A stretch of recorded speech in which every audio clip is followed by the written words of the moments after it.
हाँ, okay. Hello students, this is SP sir from KIS and I'll be covering your physics syllabus for NEET 2021. तो जैसे कि आप लोगों को पता होगा नीट के बारे में बहुत सारे ये वीडियो आप देख रहे हो, यही इसका मतलब प्रूफ है कि आप नीट 2021 के लिए तैयारी करोगे या फिर माइंड मेकअप कर रहे हो, पढ़ाई कर रहे हो इसके लिए। तो बहुत सारी चीजें हैं इसके लिए, नीट में कैसे अपीयर करोगे, इसका एग्जाम का पैटर्न क्या है, बहुत सारे बच्चों को पता होगा, बहुत सारे बच्चों को पता नहीं होगा।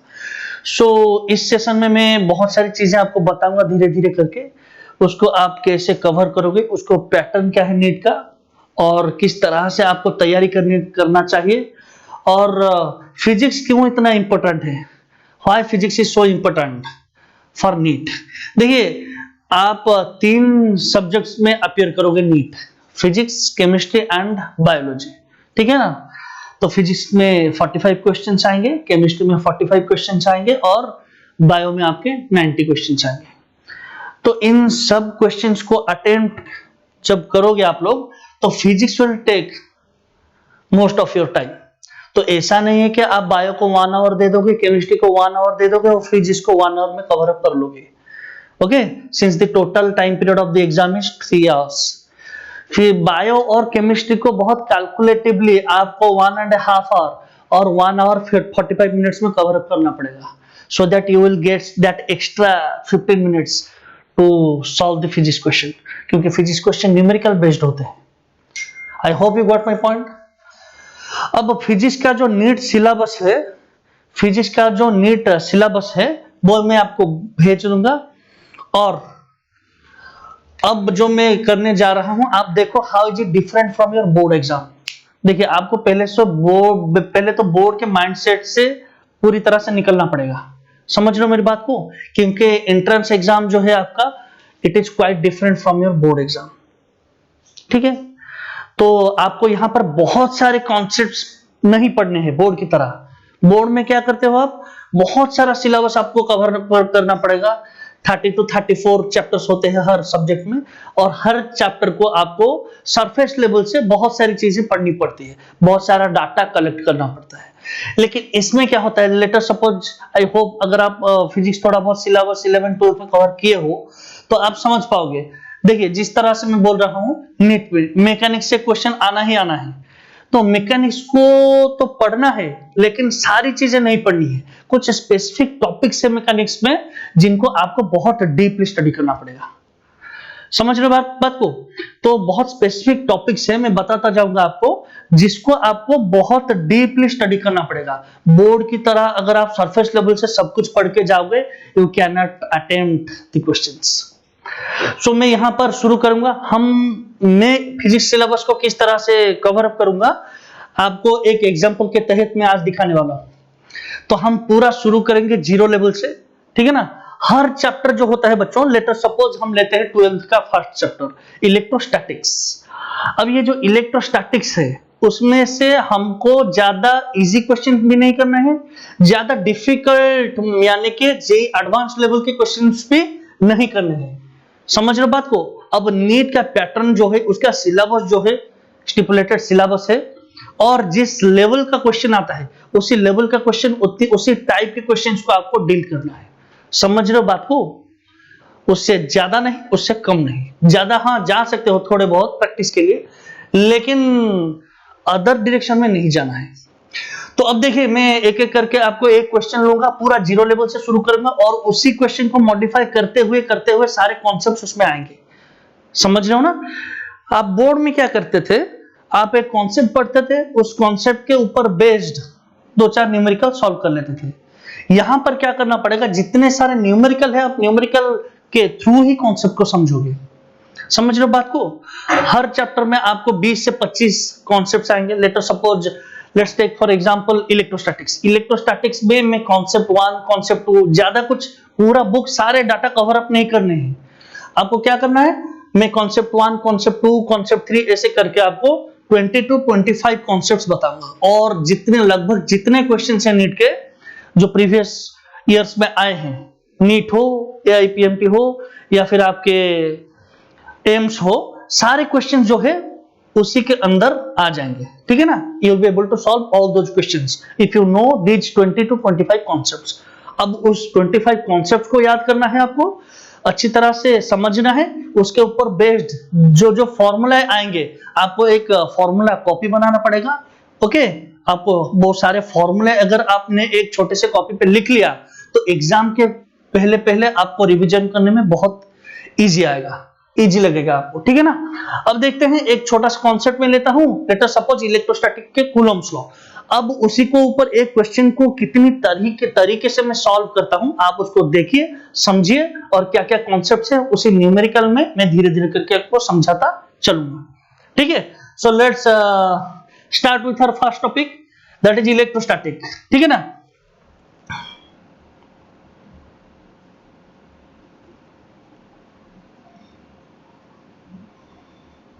इलेक्ट्रोस्टैटिक्स डायरेक्टली मैं आता हूं, ज्यादा बातचीत ना करते हुए, क्योंकि charge positive negative, like charges repel, unlike charges attract, ये सब चीजें आप स्कूल लेवल से आपको पता है। मैं डायरेक्टली आता हूं कूलम्ब्स लॉ पे, ठीक है ना। Concept one Coulomb's law.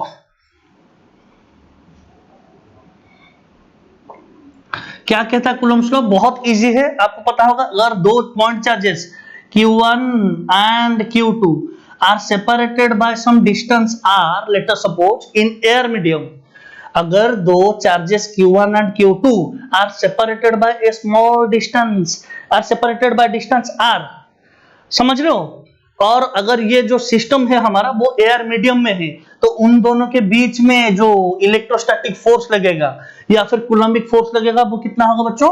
इसको Fe लिखता हूं मैं, it will be equal to K Q1 Q2 by r square, K Q1 Q2 by r square. जैसे कि आपको पहले से पता होगा K का वैल्यू होता है 9 into 10 to the 9, 9 into 10 to the 9। आप यहाँ पर चाहे तो इसका यूनिट भी निकाल सकते हो, कितना आ जाएगा? न्यूटन मीटर स्क्वायर पर coulomb square, newton metre square पर कूलम स्क्वायर, समझ रहे हो ना। K क्या होता है बच्चों? और डिटेल में जाऊं तो 1/4 pi epsilon not. Epsilon not क्या होता है? Permittivity of free space. अगर ये एयर मीडियम में है सिस्टम तो इसका परमिटिविटी होता है एप्सिलॉन नॉट, इसका वैल्यू भी आपको पता है, मैं फॉर्मूला शीट भी आपको प्रोवाइड करूंगा, ठीक है ना, उसमें आपको सारे कांस्टेंट्स के वैल्यू मिल जाएंगे। तो अभी देखिए यही हो गया, बस कॉन्सेप्ट खत्म है, बस समझ लो बात को। कॉन्सेप्ट 1 हो गया कूलम्ब्स लॉ। अब मैं इसको एप्लीकेशन कैसे करता हूं, that is the most important part. आ रहा है समझ में? देखिए मैं एक छोटा सा क्वेश्चन लेता हूं और उसी क्वेश्चन को मॉडिफाई करते हुए बहुत सारे क्वेश्चन हम तैयार करेंगे। तो इसके लगभग इसमें से जो जो क्वेश्चन हो सकते हैं सारे टाइप्स हम कवर करेंगे एक ही क्वेश्चन में। देखिए एग्जांपल, इसको शुरू करने से पहले मैं बता दूं एक चीज आपको, कूलम्ब्स लॉ के ऊपर बेस्ड जो भी क्वेश्चन आएगा उसका 25% कूलम्ब्स लॉ का एप्लीकेशन है, 75% जो है वो सिर्फ और सिर्फ वेक्टर का एप्लीकेशन है, सिंपल वेक्टर अप्लाई होगा। देखिए कैसे मैं करता हूं। Let us suppose, let's consider a square of side A. एक स्क्वायर मैंने लिया जिसका साइड ए है, इसमें मैंने 4 चार्जेस रखे हैं, each charge having magnitude equals to Q। Q charge के 4 चार्ज मैंने लिए। लेट अस सपोज ये जो पॉइंट्स है A B C D, A B C D पे 4 चार्जेस मैंने प्लेस किए हैं, चारों का मैग्नीट्यूड सेम है, that is equal to Q, and ये जो चार्जेस है वो वर्टेक्स के ऊपर है।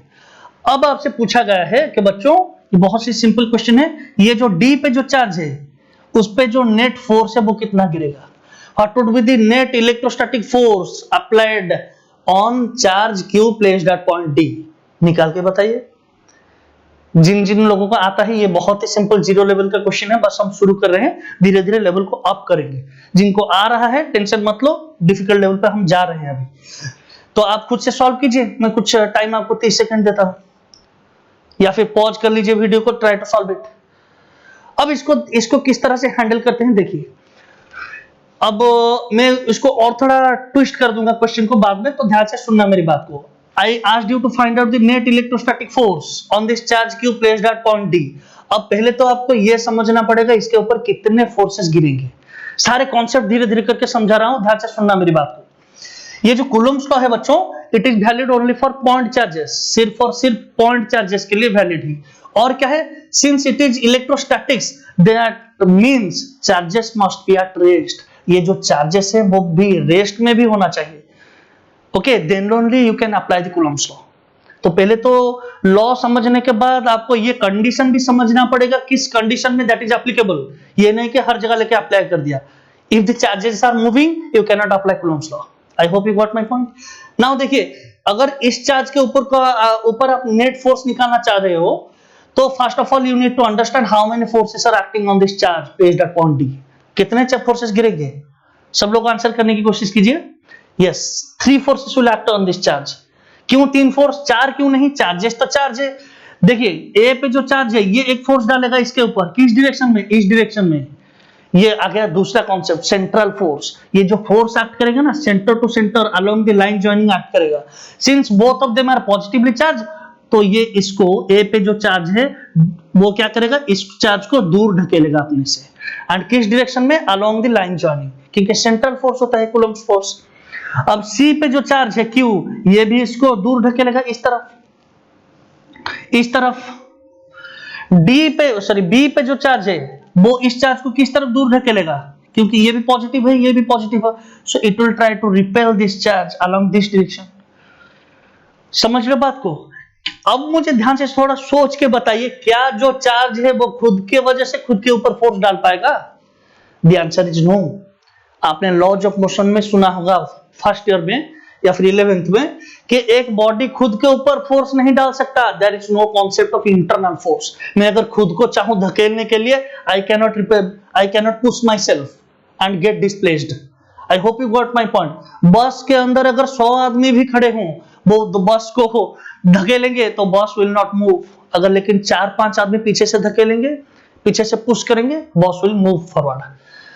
सो force has to be external. जब भी आपने फोर्स के बारे में सुना होगा, उसके पहले एक वर्ड लिखा होगा external. So force has to be external. तो पहले तो देखिए कितने कॉन्सेप्ट्स आ गए इसमें से।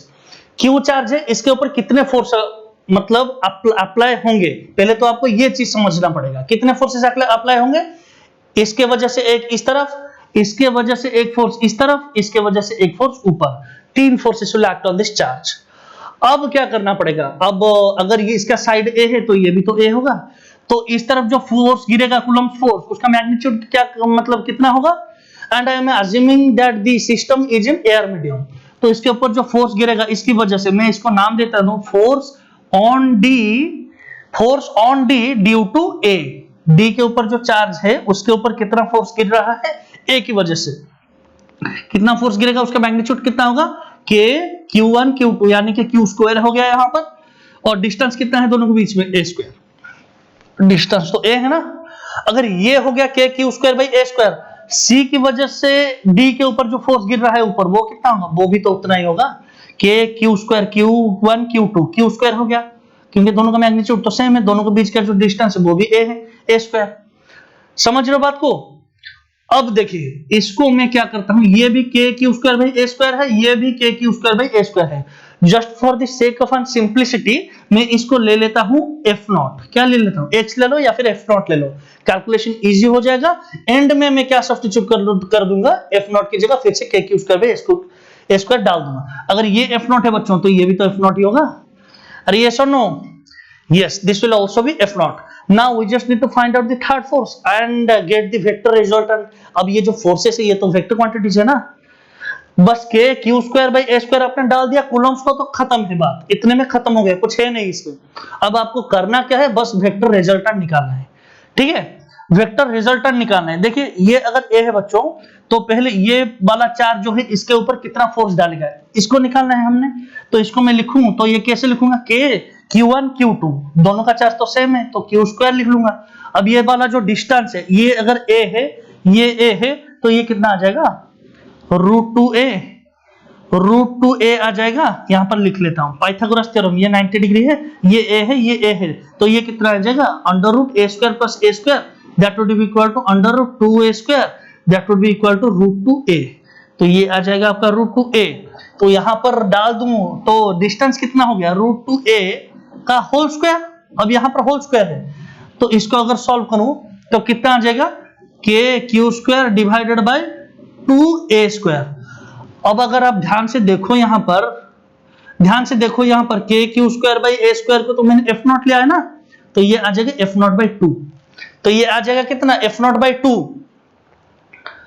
सो नाउ दिस, ये जो क्वेश्चन है ये कन्वर्ट हो गया सिंपल वेक्टर के, वेक्टर अलजेब्रा के क्वेश्चन के तहत।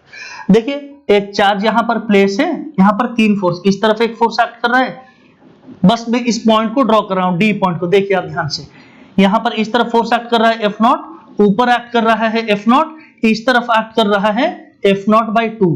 अब बस इन तीनों का रिजल्टेंट हमने निकालना है। अगर आप ध्यान से देखो तो ये जो ऊपर वाला फोर्स गिर रहा है और ये जो राइट में जो फोर्स एक्ट कर रहा है, इन दोनों के बीच में जो एंगल है, ये एंगल तो 90 डिग्री है। पहले मैं इन दोनों का रिजल्टेंट निकालता हूं।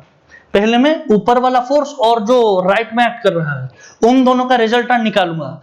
उन दोनों का मैग्नीट्यूड सेम है, मैग्नीट्यूड सेम है, और उन दोनों के बीच का जो एंगल है 90 डिग्री है, तो रिजल्टेंट कितना आ जाएगा, अंडर रूट एफ नॉट का square A square plus B square plus 2 AB cos 90 degree, theta तो 90 है, थीटा इज 90, cos 90 तो 0 होता है, तो आंसर कितना आ जाएगा, एफ नॉट का स्क्वायर प्लस एफ नॉट का स्क्वायर, 2 एफ नॉट का square, so that would be equal to root 2 F naught, that would be equal to root 2 F naught. ठीक है ना। अब ध्यान से देखिए, इन दोनों का, ये ऊपर वाला राइट वाला, इन दोनों का जो रिजल्टेंट है वो भी इसी डायरेक्शन में आ रहा है। कितना आ रहा है, F naught by root 2 F naught आ रहा है, रूट 2 एफ नॉट आ रहा है। ठीक है ना। तो अब नेक्स्ट स्टेप में मैं क्या करूंगा, इन दोनों को मिटा के, मैंने क्या किया, इन दोनों को मिटा के इन दोनों का जो रिजल्टेंट है उसको बस मैंने लिख लिया root 2 F naught, root 2 F naught. अब अगर आप ध्यान से देखोगे, दो वेक्टर्स अब आ रहे हैं, ये वाला फोर्स और ये वाला फोर्स जो है वो सेम डायरेक्शन में एक्ट कर रहे हैं। If two vectors are acting in the same direction, then their vector sum will be equal to their algebraic sum. यानी कि अगर दो वेक्टर सेम डायरेक्शन में एक्ट कर रहे हैं तो उनका वेक्टर रिजल्टेंट क्या आ जाएगा, अंडर रूट ए का स्क्वायर प्लस बी का स्क्वायर प्लस 2 भी cos थीटा आप डाल सकते हो, लेकिन डालने की जरूरत नहीं है, मैं यहां पर लिख लेता हूं, एक मिनट।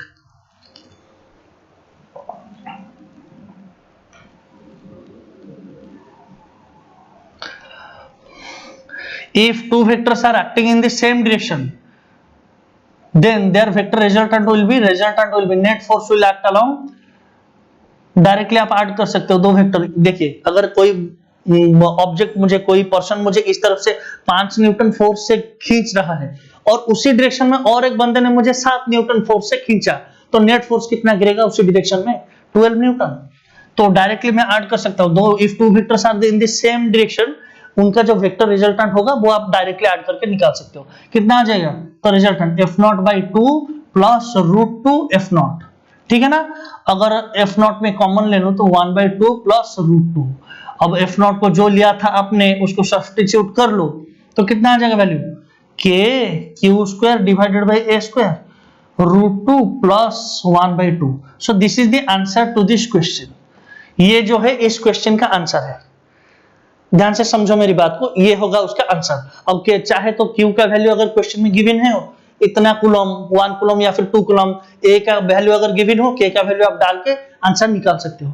आया समझ में। अगर क्वेश्चन में थोड़ा मॉडिफिकेशन हुआ, क्वेश्चन में मॉडिफिकेशन हुआ आपसे, फोर्स, अब ये रिजल्टेंट फोर्स आ गया, इसको आर लिखूं या फिर एफ नेट लिखूं, नेट फोर्स। पहले मैंने क्या किया कि इसके ऊपर कितने फोर्सेस एक्ट कर रहे हैं, 1 2 3, पहले मैंने ये वाला और ये वाला फोर्स, इन दोनों का रिजल्टेंट निकाला जो कि इसी डायरेक्शन में आ रहा है, फिर मैंने इस फोर्स के साथ इन दोनों का जो रिजल्टेंट आया था उसको मैंने ऐड कर दिया, तो I found out the net resultant. Net force Q के ऊपर कितना एक्ट कर रहा है वो मुझे मिल गया। अब देखिए अगर फोर्स की जगह थोड़ा सा क्वेश्चन को ट्विस्ट कर ले, अगर इस चार्ज के साथ साथ इसका मास गिवन होगा और आपसे पूछ ले कि what would be the acceleration, कितना एक्सीलरेशन के साथ ये मूव करेगा, क्योंकि आप अगर देखोगे तो नेट फोर्स तो इसी डायरेक्शन में एक्ट कर रहा है, तो जो एक्सीलरेट करेगा बॉडी तो उसी डायरेक्शन में एक्सीलरेट करेगा, तो उसका जो एक्सीलरेशन होगा बच्चों कितना हो जाएगा, acceleration would be equal to F net, net force divided by mass, simply इतना लिख सकते हो आप। तो ये क्या आ जाएगा, K Q square divided by M A square और रूट 2 प्लस 1/2। ठीक है ना। So this is the answer to this question. अगर एक्सेलरेशन पूछे उसका मैग्नीट्यूड आप निकाल सकते हो, अगर नेट फोर्स पूछे उसका मैग्नीट्यूड भी आप निकाल सकते हो इस तरह से। सो this is how you calculate this answer. अब इसको थोड़ा क्वेश्चन को मॉडिफाई हम करते जाएंगे। देखिए मैं कैसे मॉडिफाई कर रहा हूं क्वेश्चन को। इसका स्क्रीनशॉट ले लीजिए या फिर नोट कीजिए।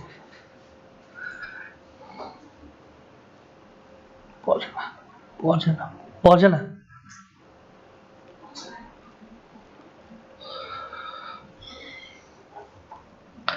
ठीक है,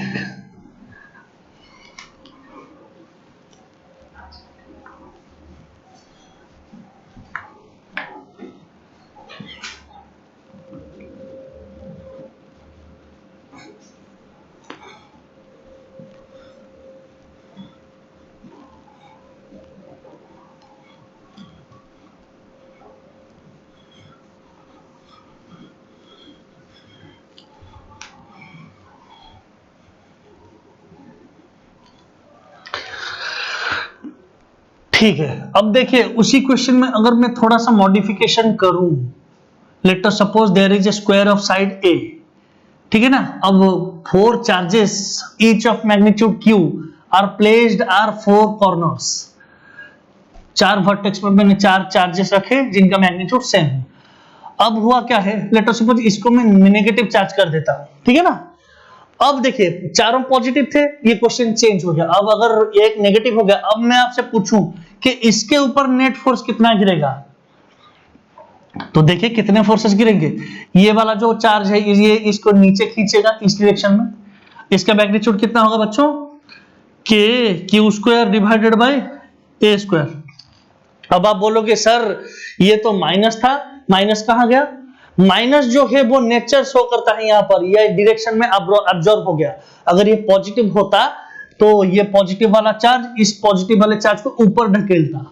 सिंस इट इज नेगेटिव, अब ये जो चार्ज है इसको अनलाइक चार्जेस अट्रैक्ट करते हैं ना एक दूसरे को, तो इसने इसको नीचे खींचा, नीचे खींच रहा है, लेकिन उसका मैग्नीट्यूड क्या है, माइनस साइन तो डायरेक्शन में अब्जॉर्ब हो गया, k Q square by A square.